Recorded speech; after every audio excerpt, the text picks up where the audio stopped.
So in this episode, our goal is to develop our understanding of the concept of mode.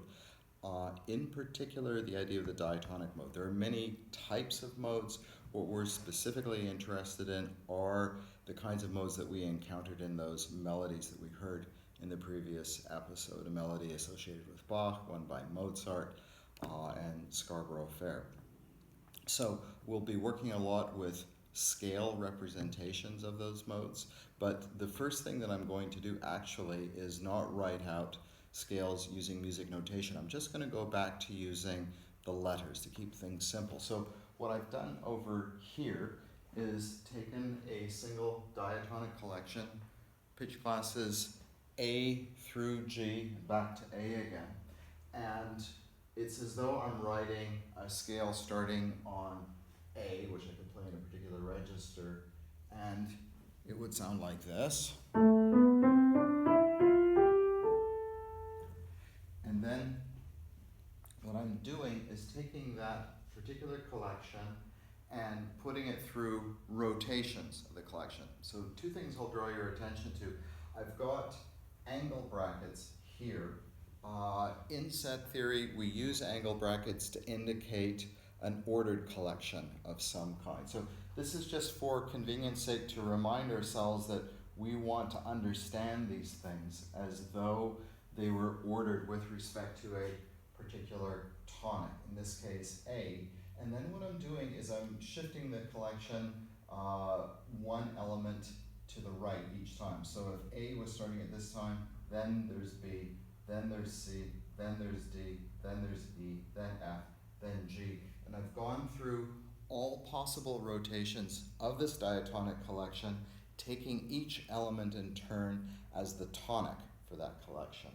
Therefore, what I'm also showing is the interval sequence that results from that, and you'll see that I've circled the B's and the C's, the E's and the F's, because those mark the semitone relationship. So everything else is whole tones. I'm just highlighting the semitones because it's a little easier to visualize the impact that reframing that collection has on the interval sequence in that way. So what you might notice right off the bat is that it's constantly shifting around, and in a way where you can see the components tracking left. So semitones that were on the second and third notes of the scale then shift back to the first and second. If here they were between the fifth and the sixth, then they move back to the fourth and the fifth. And you can see this constant shifting backwards as I take each new element in turn and make it the tonic for the next scale. Okay? Now, if this is going to be tracking out over there and then down there, and likewise I can track the B's, C's, semitones, which come out over there, back there, back there, back there. So you can see that happening. Now, what isn't so obvious is the fact that this is a very striking set. It has as many possible orderings as it has elements. Okay? There are 7 pitch class elements to the set. The reason why I put the duplication of the tonic into the collections, first of all, is just because that gives me information about the overall interval profile. All right? I need to see, for example, here, I won't find that second semitone unless I come back to C. I need that whole picture, right, like I would get from any scale. But also, what's important here is the fact that as I create each of these scales one after the other, I discover something very striking. That is, not one of those scales, not one of those orderings, not one of those modes has precisely the same interval sequence, right? So any collection has these pitch class elements, number one, and a relationship between them. What's very striking about the diatonic collection as a set is that it has as many linear orderings as it has elements in the set. That means each of these will sound distinct from all of the others. Now, when we look into this a little more closely, we will discover that some nonetheless sound more like others than the rest. And we'll discover ultimately that there are two main clusters within this overall collection of mode types.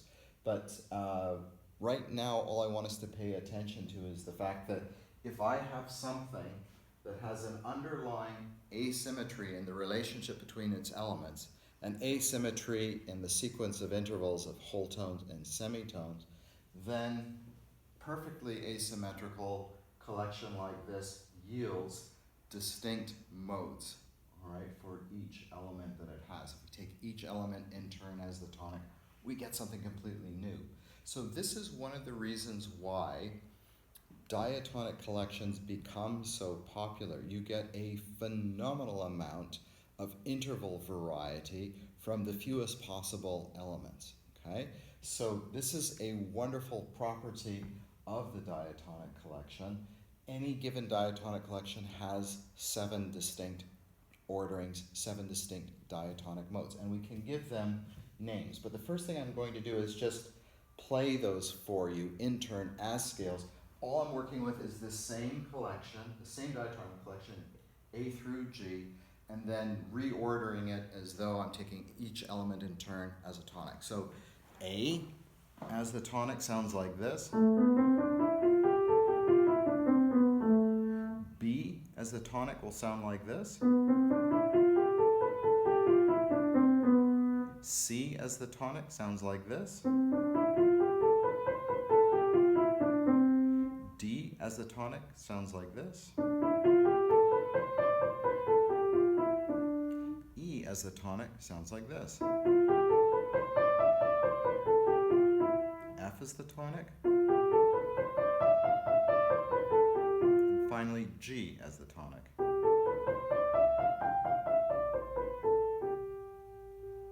Now, if I play them one after the other like that, it does tend to get a little bit jumbled. It just sounds like I'm taking one collection of notes and then just kind of randomly going through them. It's not random, it's in order, it's in sequence, but it just sounds like reorderings of the same thing. It's hard for me to really get a taste for each of these particular orderings. Now, one thing that I can do to help me acquire the taste or refine that taste is to consider melodies that work with these. So you might remember that we had that Bach tune originally with, or that Bach associated tune, that had a version of E as the tonic. Well, I could actually use that same mode type in this context. And if I did that, in fact, I would need to use A as the tonic. So the last version of the Bach that we listened to had B as the tonic, and then there's a particular interval sequence of whole tone semitones that created that mode type. Well, that's in fact what we see right here. So I'll use this collection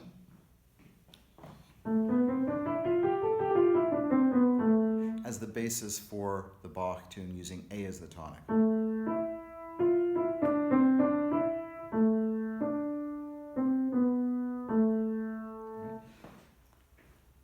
This particular collection, this particular ordering, but working with C as the tonic and the diatonic collection that goes with that, that is the same mode type that we had for the Mozart. So the Mozart originally we were working with D as the tonic.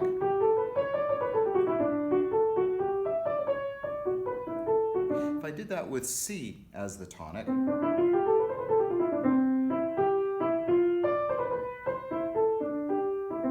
I can produce exactly the same melody, but with C as the tonic. This is the diatonic collection. It is the same mode type. The sequence of whole tones and semitones in the correct places. Scarborough Fair, when we did that one, we were using E as the tonic. In this context, I would need to use D as the tonic. So my original was working with this.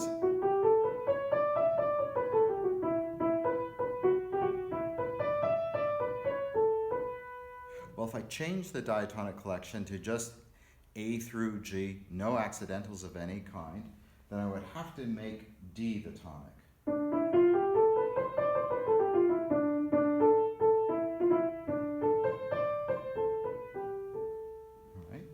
So, one thing that's really important to keep in mind is that mode refers to orderings of particular collections.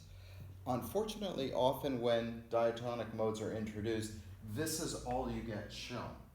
And so people start to think that, oh, I guess I can only have that kind of mode if I only have this particular set of notes. So for example, whatever that Scarborough-Fair mode is, it only works if I have D as the tonic. And that's not the case, because remember, mode is about relationship between elements in a diatonic collection. And so that diatonic collection isn't restricted to just the unaltered letters A through G. I can have sharps, I can have flats, I can have all sorts of things.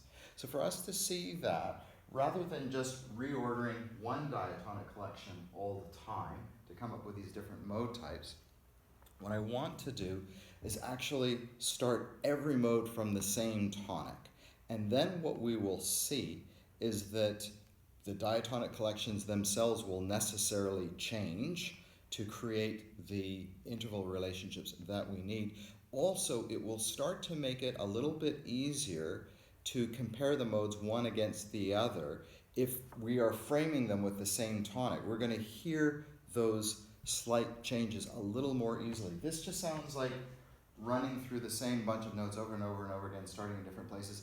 It's hard for my ear to pick up on points of comparison between them.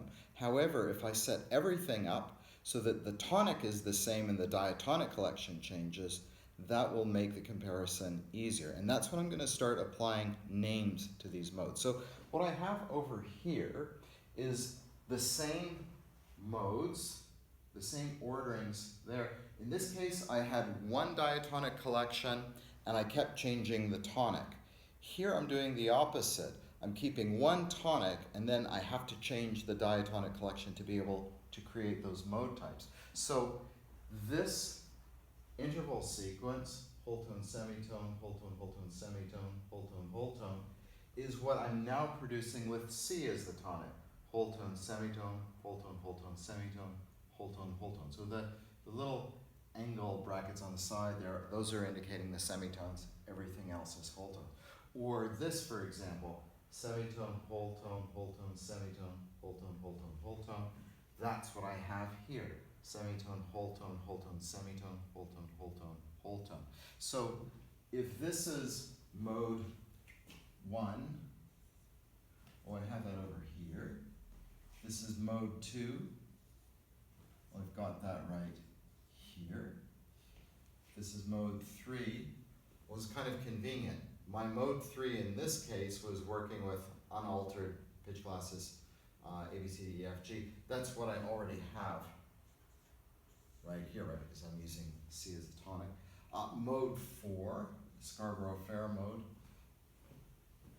That's what I find over there. Mode 5.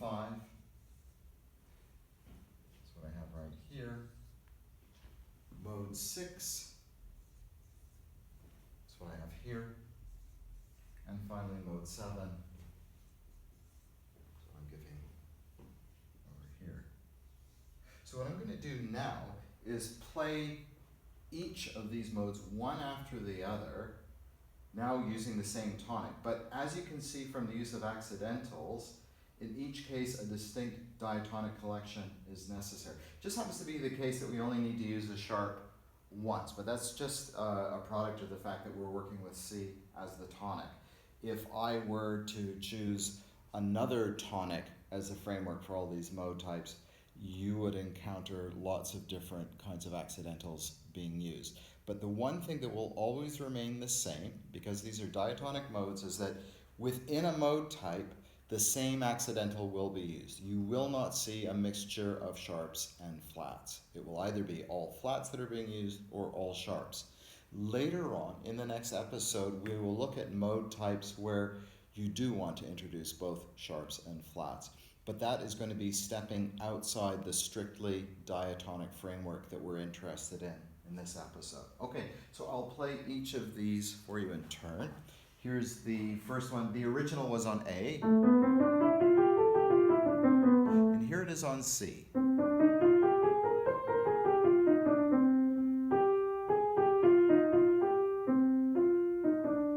that's the mode type that the Bach used. So that's mode 1. Mode 2, same tonic, different diatonic collection.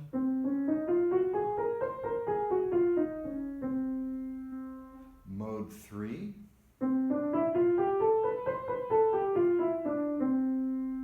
Mode 4.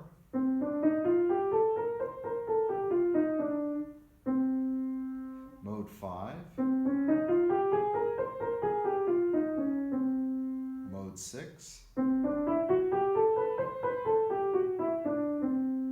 mode 7.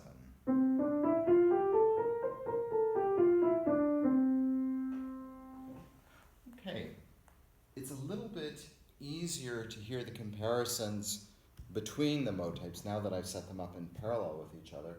I have to say I'm still feeling a little bit overwhelmed because that's a lot of information to take in.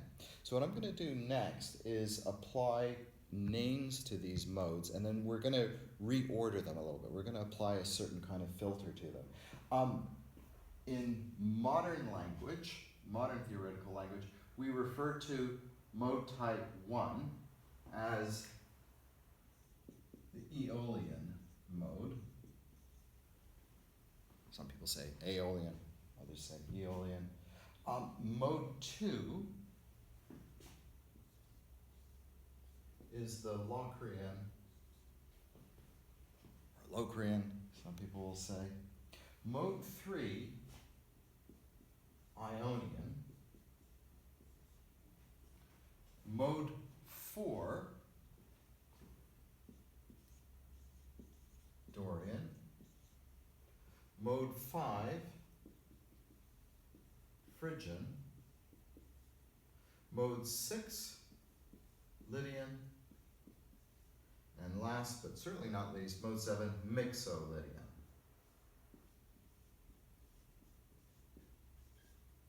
Now, if these names sound a little bit ancient Greek-like, that's because that is their origin. However, this was the product of a sort of modernization of identifying modes in the Renaissance. If you go to ancient Greek sources, there are things called Dorian modes and Phrygian modes, but they're not these things. So you can hear these mode types being described, for example, in Plato's Republic, but if Plato's referring to, or the character of Socrates is referring to a Dorian mode there, it's not this one. Okay, so this is a semi-modern naming system. There are a couple of other even more modern names that get applied. I'm going to indicate them right now because they're going to be very useful to us, although I won't be able to fully explain them yet. Another name for Aeolian is minor. And another name for Ionian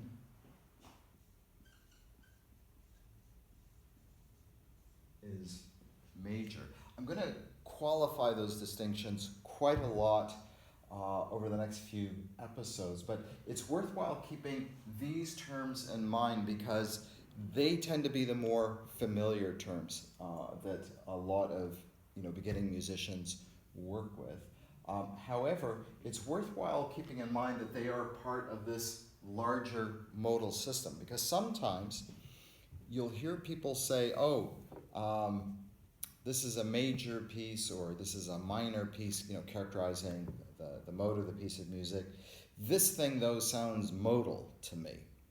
And that is a funny use of the term modal because, of course, major and minor are as modal as any of these other ones. When someone says something sounds modal to them, usually what that means is it sounds like one of those modes that's not the major or Ionian mode, or that's not the minor or Aeolian mode.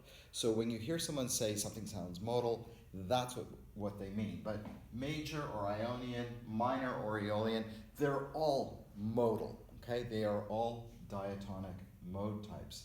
So that means that what I was showing over here in this ordering sequence, this is the Aeolian or minor, that's the Locrian or Locrian, that's the Ionian or major, the Dorian, the Phrygian, the Lydian, the Mixolydian. Worthwhile keeping this in mind because this is a way in which some people like to quickly and easily remind themselves of the basic sequence of intervals that produces each of the mode types. So for example, when I look at student final exams, I always supply some extra sheets for rough paper, at least when I'm giving the course on campus. And I can't tell you how many times when I look at the rough sheets of paper, I see students have sketched this out to remind themselves of the interval sequences. Why? Because it's pretty darn easy just to remember A through G, to rotate it a bunch of times, and if you know that without any accidentals being used, that there are always semitones between B and C and E and F, you can very quickly and mechanically generate the 7 distinct diatonic mode types in that way. And then hopefully you can memorize the names that go with it. So that's one way to quickly sort of remind yourself of what those mode types are. But remember, those are just rotations of a single diatonic collection, the 7 mode organizations of a single diatonic collection. We need to be able to recognize modes in many other contexts, as for example in the case of the Mozart melody, which was certainly not using this diatonic collection with C as its tonic, or the Bach originally was using D sharp or E flat as its tonic, not this diatonic collection, but it shares the same mode type, Aeolian or minor. And of course, Scarborough Fair, when I first notated it for you, when I first played it for you, I was using E as the tonic, so that was an E Dorian mode. Well, it could also be given to us with D as the tonic, a D Dorian mode. So you'll often be given this information, not just the mode by itself, but a tonic that's associated with it, and from that you can understand what the diatonic collection would be that goes with it. So I could say the Mozart theme I first gave to you in D major, but then I just played it for you in C major. The Bach tune I gave to you first in E minor, then in E flat minor, then in D minor, then in C sharp minor, then in C minor, then in B minor, and I finally played it for you here in A minor. So in each case, the minor is recording what the underlying mode type is. The letter that I'm putting in front is telling me what the tonic is, and by implication, what diatonic collection goes with that. Okay? So Aeolian or minor, Locrian, Ionian or major, Dorian, Phrygian, Lydian, Mixolydian, same thing here. You can see the same interval sequences being used. But I do have this particular problem, and that is I'm still feeling overwhelmed by this amount of information.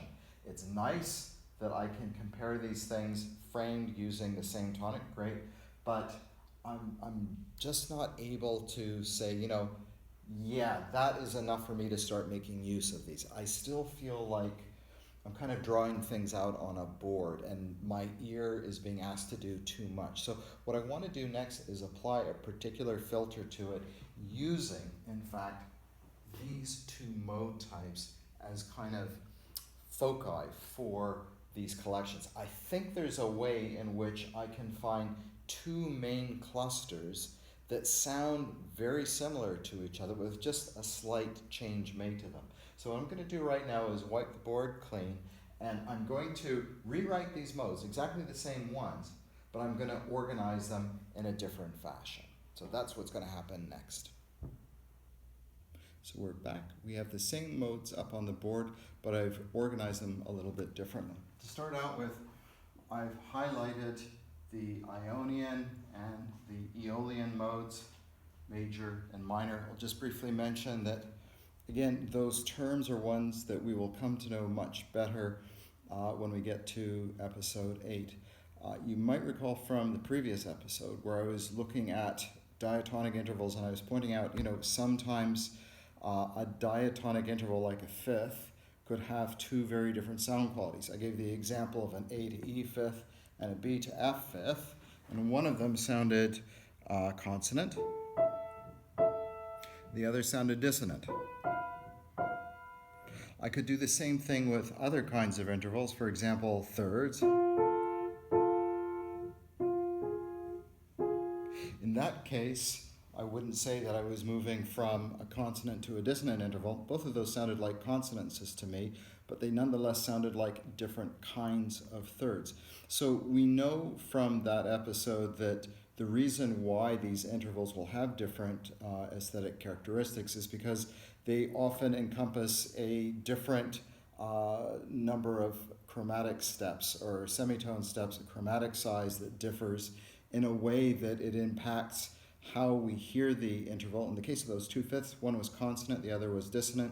In the case of the 2/3, one of them was consonant but sounded a little bit bigger, brighter perhaps than the other third. They're both thirds, but obviously different in character. Now, there's a way in which we'll be able to keep those diatonic interval names, thirds, fifths, seconds, so on and so forth, and qualify them in light of that underlying chromatic size. So that's going to be something that we'll talk about in episode 8. But I'm mentioning that now because these terms major and minor happen to be associated with the use of particular intervals in those mode contexts. Okay, so what we'll discover is that actually the term major means larger, the term minor means smaller, and it means there's a certain range of intervals that are larger from a particular position in this context versus smaller intervals from a particular context in that mode.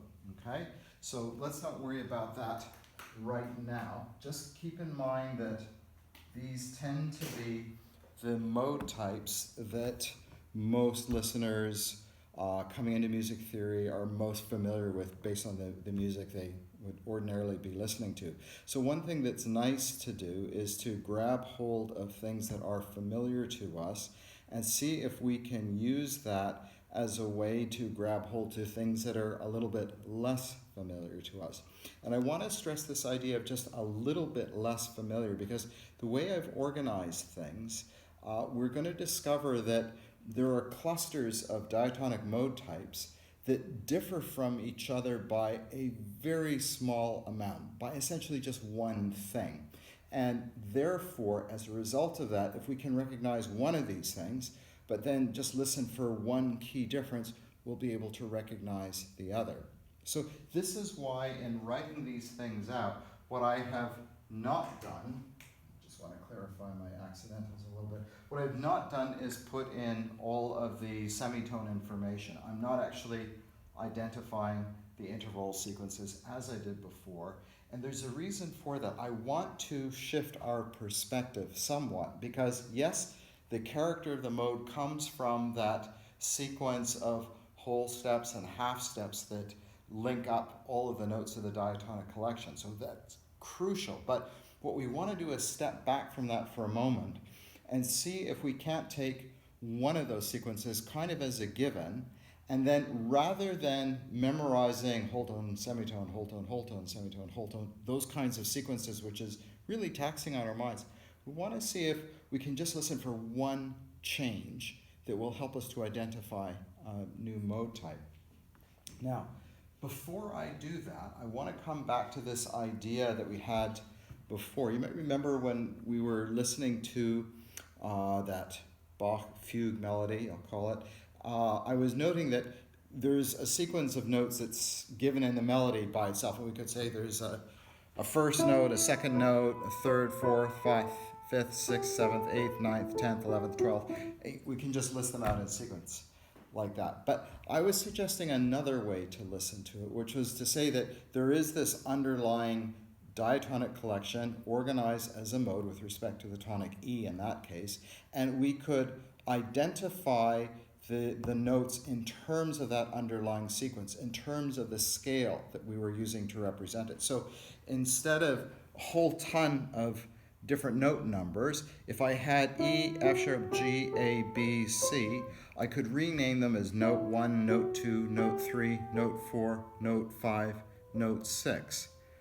And in that sense, what the note numbers are recognizing is their relationship to each other in the mode itself as a scale. Now, what music theorists do is they don't say note 1, note 2, that sort of thing. They talk about scale degrees. So, for example, if I look at something like this C Ionian C major scale, I have scale degree 1, 2, 3, 4, 5, 6, 7, back to scale degree 1 again. So scale degree refers to pitch class. I mean, I'm representing it literally with these pitches, but it's the idea of a pitch class. So that's why the tonic is scale degree 1, whether I hear it there or there. So with that kind of measurement in mind, there's something really interesting that I can do. I'll play for you C Ionian, C major, and then I will play for you C Lydian. So here's C major. And now here is C Lydian. So what I notice right away as a listener is, even if I'm not paying close attention to every interval formed by the notes of the scale, one thing sticks out, and that is the difference between scale degree 4 in C major and scale degree 4 in C Lydian. What I notice as I listen to it is that this scale degree, and we indicate scale degree by putting a little symbol, it looks like a little hat, it's called a caret, on top of the number 4. So that means scale degree 4, that relative to the Ionian or major mode, the Lydian has a raised 4th scale degree. It's a semitone up. And I can really hear that if I play just the first 5 notes of either scale.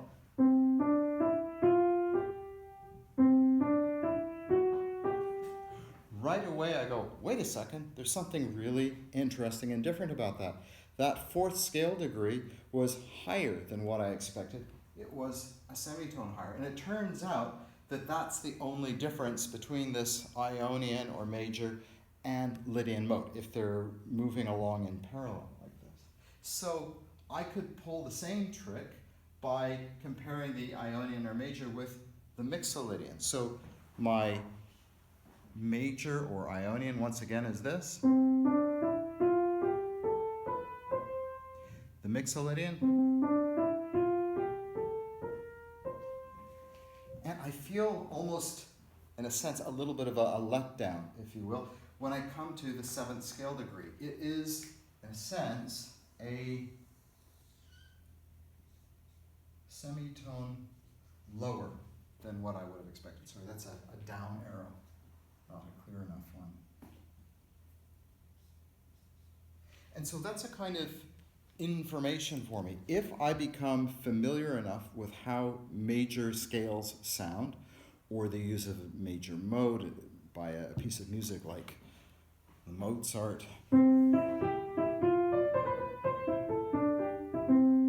it's going to sound very different from Mixolydian if I consider just that upper part of the scale. I'm going to be hearing something that sounds like a semitone out of place. If I were to go back to the Mozart, right away I hear the difference. I mean, in that context, because we're so used to hearing the original Mozart tune, albeit in D major, I'm playing it in C major, but it sounds wrong somehow. Well, what it is me using the same diatonic intervals on top of a Mixolydian modal staircase rather than an Ionian or major staircase. So it sounds kind of out of place. But what I can notice then is that actually it's creating another mode, a different mode. Rather than a C major or C Ionian, it's giving me a C Mixolydian. So it's going to be easiest to hear these comparisons first just by getting used to them as scales that we run right next to each other.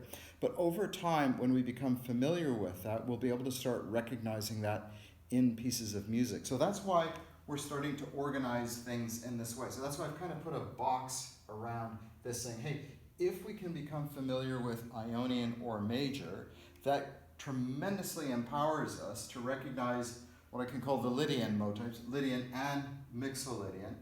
In each case, a different scale degree is being affected, and in each case, by a different direction. So it's easier to recognize these distinctions.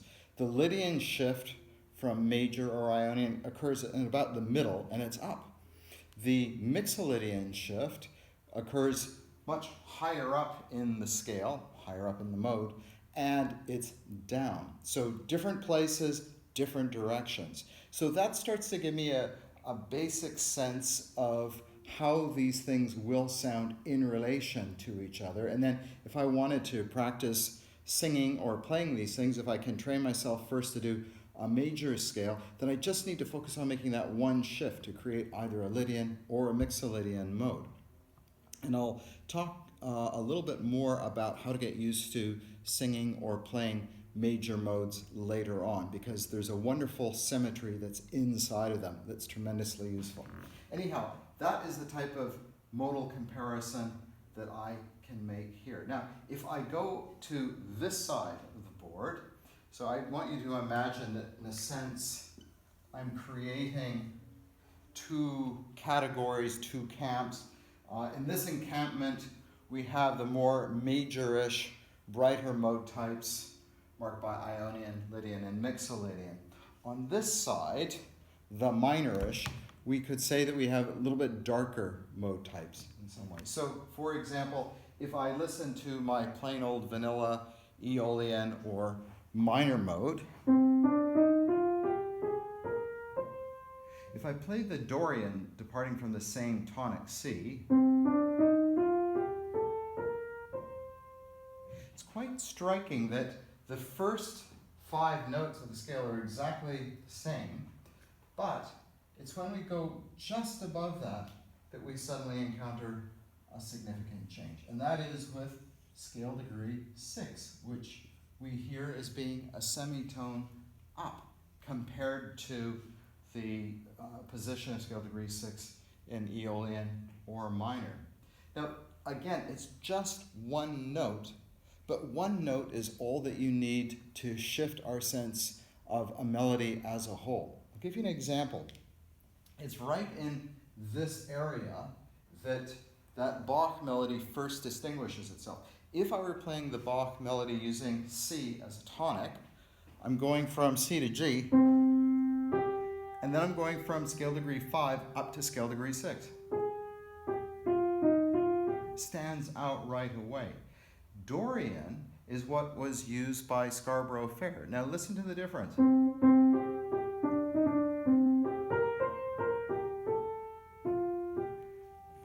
That 6th scale degree, I think, occurs only once in that entire long melody. It's a melody 4 phrases, and yet this only needs to occur once for me to say, you know what, this couldn't possibly be a minor mode melody or an Aeolian mode melody. It has to be Dorian, because the only time it uses scale degree 6, it's in that form. Here's what it would sound like if Scarborough Fair were a kind of melodic choreography moving on top of a minor mode. This is what it would sound like. You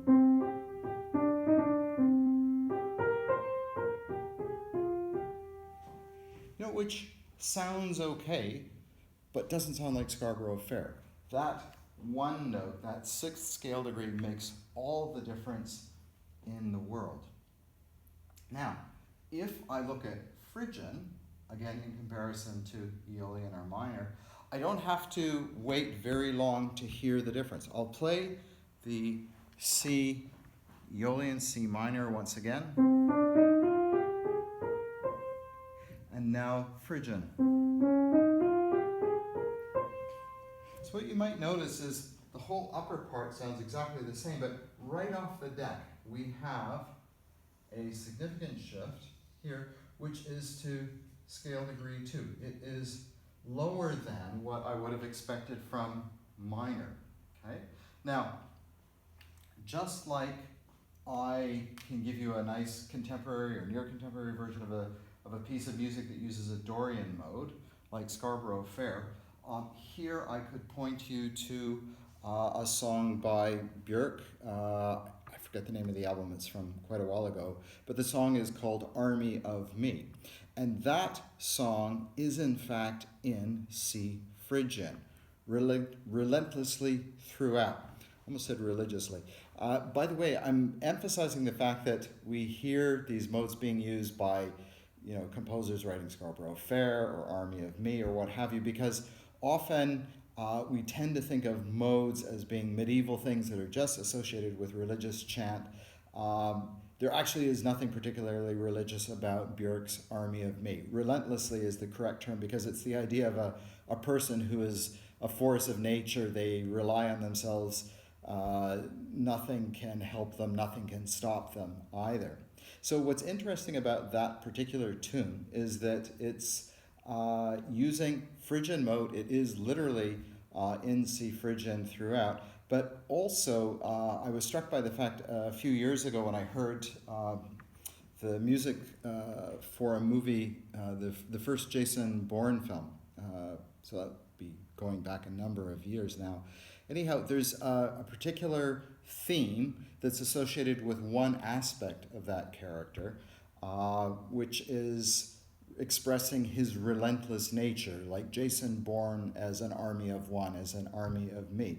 And it's a motive that's repeated a lot. We call it a leitmotif, a leading motive. It comes from developments in German opera, from a composer named Richard Wagner. And Wagner had this idea that you could create musical scores where themes or thematic ideas could be associated with characters, with different aspects of characters, with different situations, with different ideas. So rather than having sort of set pieces of music like songs to create a drama, you could have music being made so that it would flex to the development of the drama itself. So he came up with this idea of the leitmotif or leading motive structure where these motives would come up and get changed around depending on the dramatic context, right? Now, one leitmotif that keeps coming back relatively unchanged in these Bourne movies is this one.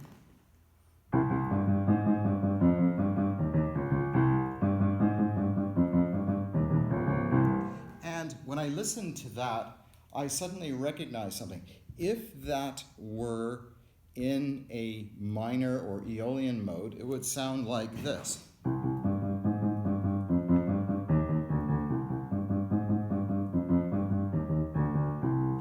Which sounds okay, but it just doesn't have the same character. I played that as a minor mode leitmotif, but what is actually there is Phrygian. So this idea of Phrygian being used to represent an army of me in the music of Björk or the soundtrack for the Jason Bourne movies suggests that these composers find something really striking about the Phrygian mode that they want to hang on to as a distinctive sound quality that creates the effect that they want. So it really is helpful for us as listeners engaged in the music world that's around us, whether it's video games. I've heard some really cool music for Minecraft, or phone apps, or musicals or film scores or what have you. These modes are being used all the time, and so it's helpful to recognize these little signals that will guide our ears into recognizing what they are. So if I heard that Jason Bourne theme and I thought, well, it sounds kind of dark, kind of minorish, I know it's not going to be one of these. It's not going to be Ionian, Lydian, Mixolydian. It's somewhere over here. Well, if it sounds minorish, does it sound completely minor? No, something sticks out. And what I'm noticing is in a tune like that, it cycles around, always beginning with one particular note, this C. And I'm hearing that C as a tonic, and what's really striking me is as I get back down to it, my ear hears that I'm just a semitone away from it. So it's dark, it's sort of minorish, it's not fully there. It has this one difference, bang, I know it's a Phrygian mode. So rather than having to memorize this whole sequence of whole steps and half steps and all the rest of it, in a sense, I can kind of assume that through my ear's ability to recognize something that has a minorish or Aeolian quality, and then to listen for just one point of distinction, for Phrygian, for Dorian. However, for Locrian, this is the one that's a little bit more challenging to recognize because it's actually at 2 steps removed from the comparison mode. What I have in this case is a change to scale degree 5, which is a semitone lower than Phrygian, scale degree 5, which had a scale degree 2 that was a semitone lower than what was in Aeolian. So I can get to Locrian through Phrygian. And for that reason, I think it's best when you want to first start to recognize these mode types by ear, to be able to make use of them, to just start out with trying to do listening comparisons between the majorish ones, the minorish ones, and seeing just by playing scales and things like that. And you can do that by notating on a software notation program. All sorts of computers have those free now. You can get used to recognizing these types of shifts, and then if that becomes solid in your mind, then you'll be able to recognize Locrian a little bit more clearly. And by the way, Locrian is extremely popular with all sorts of speed metal, death metal. That's where I've heard it mostly. Also California punk rock. They really got into these mode types, Locrian and Phrygian in particular. Okay, so we have a picture of all 7 diatonic modes, how we can understand them in 2 clusters, and how in each case, what we're listening for, once we've identified the cluster, is it majorish, is it minorish, is it brighter, darker, however you wanted to describe it to yourself, then I just have to narrow down my listening in general to just one change in one place from the other. I want to be clear that what I'm not saying is that Phrygian is Aeolian with a wrong note, or Lydian is Ionian or major with a wrong note or a change note. Each of these modes is distinct in itself.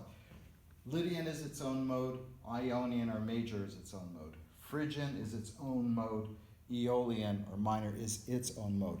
I'm just setting things up in this way to try to encourage us to recognize these things by ear so that they will be useful to us and not just a bunch of symbols drawn on a board. Now, that can be helpful to a certain extent, but it does assume that you can recognize and derive for yourself your major and your minor. Ultimately, what I would like to do is for us to be able to derive all of this just from the major scale. To be able to do that, I'm going to have to introduce non-diatonic mode types. So that's going to be the subject of the next episode. And I will distinguish between absolutely non-diatonic and what I could call modified diatonic, where we're stepping outside the diatonic collection. But what I want to leave us with here is a recognition of something very important about the major mode itself. And that is, I've been emphasizing the fact that diatonic collections are special, are precious, because they have a tremendous asymmetry at the core of their structure. That asymmetry is what makes it possible for you to have as many modes as you have elements in the diatonic collection itself. So I've been emphasizing asymmetry throughout, so we get all these different types. But I want to consider the possibility for symmetry for one particular reason. If I look at a standard Ionian or major scale starting on any note, I'll just leave it where it is for now. If I look at it in a special way, I can notice that it has its own form of symmetry right here. On either side, I have 4 notes.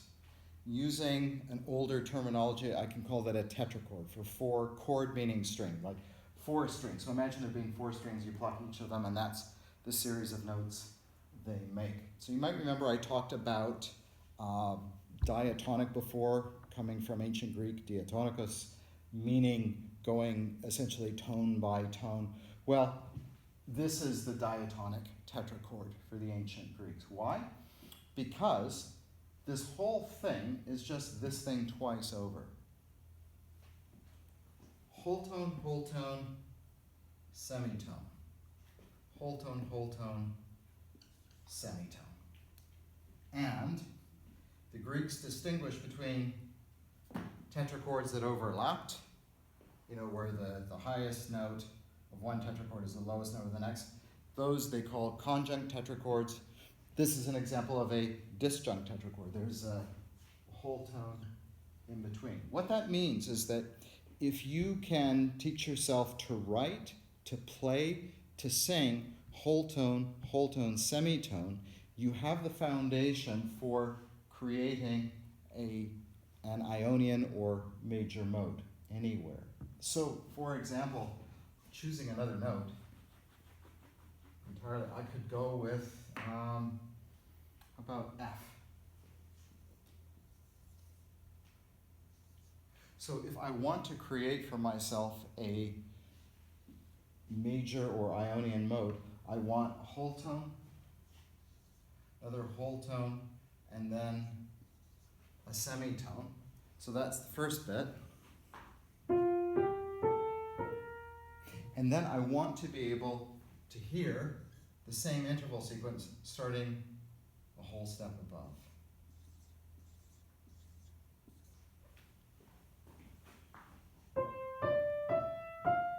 Put it all together. So it's kind of handy to know that if you can just remember this, two whole tones and a semitone, you can create this, and then of course, you can create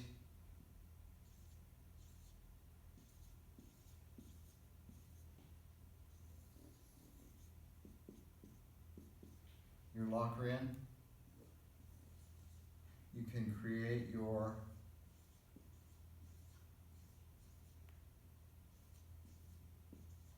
Mixolydian, just starting from this core idea. So from this diatonic tetrachord, I can create a larger scale. Now from that I can get my F Lydian or my F Mixolydian. What will be wonderful is when I can use this idea to create that and take this as the basis for coming up with the Aeolian or minor mode. So what that will mean is from a series of just a few intervals, a couple whole tones and a semitone, I can come up with 7 diatonic modes. And that's not just to generate them, drawing them on a board or on a piece of paper. That also influences how I could learn how to sing these things and to recognize them by ear. To do that, I'm going to need to shift our attention away from the purely diatonic to a consideration of mode types that might mix in some other notes, not permanently, but that shift something out of a familiar diatonic context into something a little bit different, and then likewise leaving diatonic modes behind altogether. So that's going to be the subject for the next episode, but I'm hoping that this gives you enough of a background in diatonic modes to feel like you could create these 7 diatonic modes starting on any note that you were given.